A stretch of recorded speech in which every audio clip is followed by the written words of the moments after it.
Hello everyone, ভিনঙ্গ.com ওয়েবসাইটে তোমাদের সবাইকে স্বাগত জানাই। আমি সৌরভ দে, তোমাদের ম্যাথ টিউটর। এখানে দেখো আমাদেরকে প্রমাণ করতে বলা হচ্ছে যে কোনো একটি উপবৃত্তের একটি নাভিলম্বের উপরের প্রান্তবিন্দু এবং অন্য নাভিলম্বের নিচের প্রান্তবিন্দু এদেরকে যদি সংযোগ করা হয় তাহলে যে সরল রেখাটা হবে সেটা উপবৃত্তের কেন্দ্র দিয়ে যাবে। তাহলে এইটা দেখানোর জন্য আমরা সাধারণ যে উপবৃত্তের সমীকরণ অর্থাৎ x² / a² plus y² / b² + 1 এটা ধরে নেব এবং এই উপবৃত্তের উপরে আমরা এটা প্রমাণ করে দেখাবো। ঠিক আছে, তো দেখো এই উপবৃত্তটা অ্যাকচুয়ালি দেখতে কেমন হয়। এটা যদি এক্স অক্ষ এবং ওয়াই অক্ষ আমরা ধরে নিই তাহলে এই উপবৃত্তটা দেখতে হবে কিছুটা এরকম, এবং এর একটা নাভি এখানে থাকে, একটা নাভি এখানে থাকে।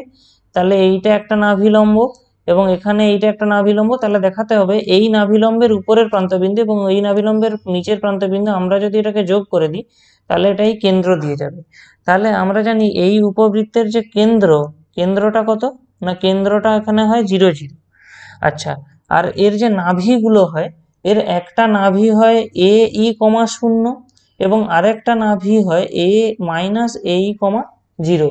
তাহলে নাভিলম্বের এই উপরের প্রান্ত বিন্দু এটার স্থানাঙ্ক কত হবে, ওটা হবে a-e,b²/a এবং এখানে যে এই বিন্দুটা এর স্থানাঙ্ক হবে -a-e-b²/a।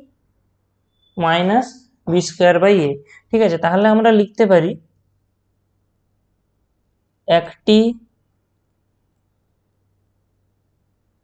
একটি নাভিলম্বের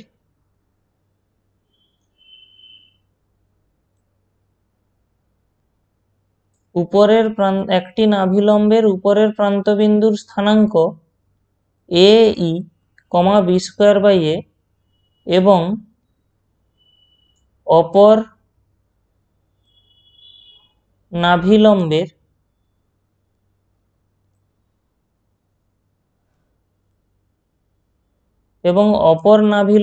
নিচের প্রান্তবিন্দুর স্থানাঙ্ক। তাহলে একটি নাভিলম্বের উপরের প্রান্তবিন্দুর স্থানাঙ্ক a-e,b²/a এবং অন্য নাভিলম্বের নিচের প্রান্তবিন্দুর স্থানাঙ্ক তাহলে আমরা কি পাবো, -a,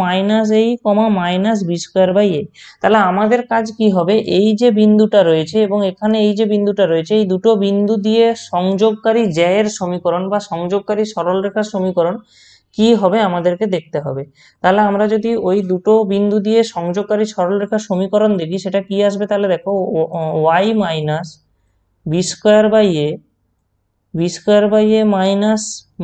-b²/a equal to x - ae/ae তাহলে আমরা এখান থেকে কি পাবো, দেখো y - b²/a b²/a plus b²/a equal to x - ae/ae plus ae। তাহলে আলটিমেটলি আমরা কি দেখতে পাচ্ছি, এখান থেকে আমরা পাবো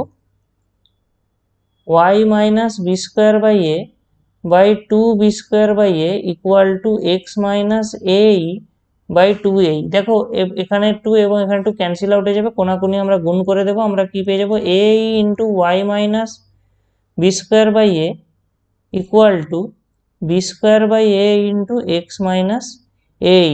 তো আমরা এটাকে আরেকটু সিম্পলিফাই করি, কি পাচ্ছি দেখি y-ae minus b²e equal to আমরা এখান থেকে পেয়ে যাব b²/a into x minus b²e। তাহলে আমরা একটা জিনিস তো দেখতেই পাচ্ছি যে b²e এখানেও রয়েছে মাইনাস b²e, ফলে ওরা ক্যান্সেল আউট হয়ে যাবে। তাহলে আমরা কি বলতে পারি, y-ae ইকুয়াল টু b²x/a, কোনাকুনি গুণ করে দিলে আমরা পেয়ে যাবো y into a²e equal to b²x, অর্থাৎ y² minus b²x equal to 0। এটাই হবে অ্যাকচুয়ালি ওই যে দুটো নাভিলম্ব, ওদের যে মানে একটি নাভিলম্বের উপরের প্রান্ত এবং একটি নাভিলম্বের নিচের প্রান্ত বিন্দুর যে সংযোগকারী সরলরেখার সমীকরণ। তো আমাদেরকে প্রমাণ করতে হবে যে এই সরলরেখাটা উপবৃত্তের কেন্দ্র দিয়ে যাবে। এখন আমরা যে সমীকরণটা ধরে নিচ্ছি সেই উপবৃত্তের কেন্দ্র হলো 0 0।